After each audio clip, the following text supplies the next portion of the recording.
Rounding is saying which group of tens, hundreds, of thousands, etc. That means it keeps going in the place value chart that a number is closest to.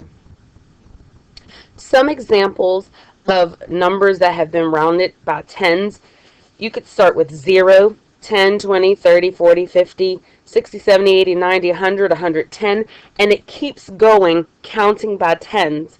So a number, when rounding to 10, could round to any of those numbers.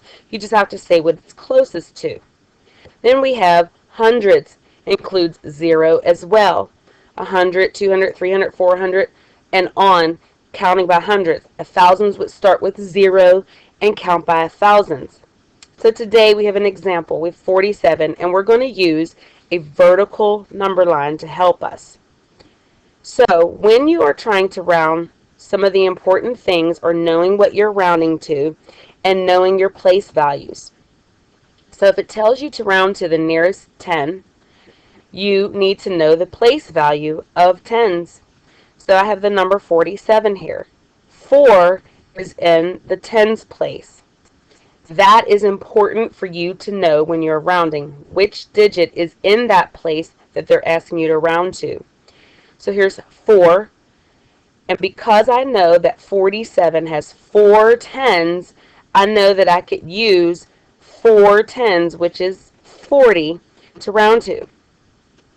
So I can start my number line with 4 tens, or it could round to the next one up. If I look at 40, the next one up is 50. So it could round to 40 or 50. Those are the numbers that it is between on a number line, and so whichever one it's closest to tells me what it rounds to. But the process is to put it in between those numbers and then use the middle number to help you decide.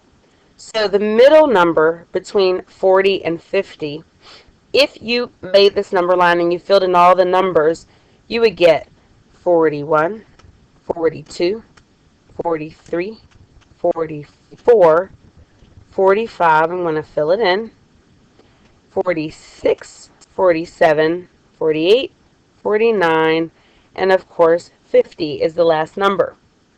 45 is the middle number because if I took this number line and I folded it in half, there would be the same amount matching. So this 49 would match to 41, and 48 would match to 42, and 47 would match to 43, and 46 would match to 44. And the only one that wouldn't have a match would be the middle number of 45. Another way to look at it is, if you look at 45, you have 5 numbers on the top, and you have 5 numbers on the bottom. So it has the same amount on both sides. So 45 is in the middle because of that. So your job is to figure out where 47 would fall using this. Is 47 less than 45 or greater than? Hopefully you said it's greater than. So, in fact, because we made our dots, 46, 47, we know that 47 would fall right here on this dot. Now, we can see that it's only 1, 2, 3 away from 50, but it is 7 away from 40. So it is closer to 50 than it is to 40. So because of that, we're going to use this symbol, which is an approximate symbol. It means close to 50. Now, even if your number was in the hundreds, you still would use the tens place as your guide. Here's an example. If I have 134, I'm still looking at my number in the tens place. I am not cutting off what I have in the hundreds. For instance, here I have 3 tens because this is the tens place. But I also have 100, or you could look at this and say that I have 13 tens. Because if you were looking in the place value chart, this is how many digits would fall before. So you could either say 103 tens or 13 tens. But that is what I start my number line with. So I have 13 tens, or 103 tens. And then 10 more than this would be 140.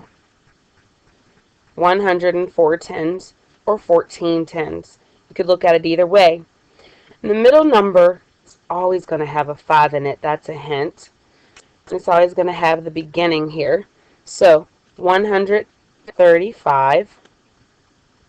If you were to count, it would be 131, 32, 33, 34, 35, 36, 37, 38, 39, and the last one here would be 40.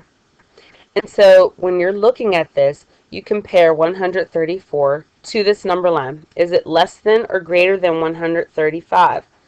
Well, it's less than. It would go right here on the number line. So you star where it goes, and you can see that it is closer to 130 than it is to 140. So 134 rounds to 140. And that's rounding on a number line.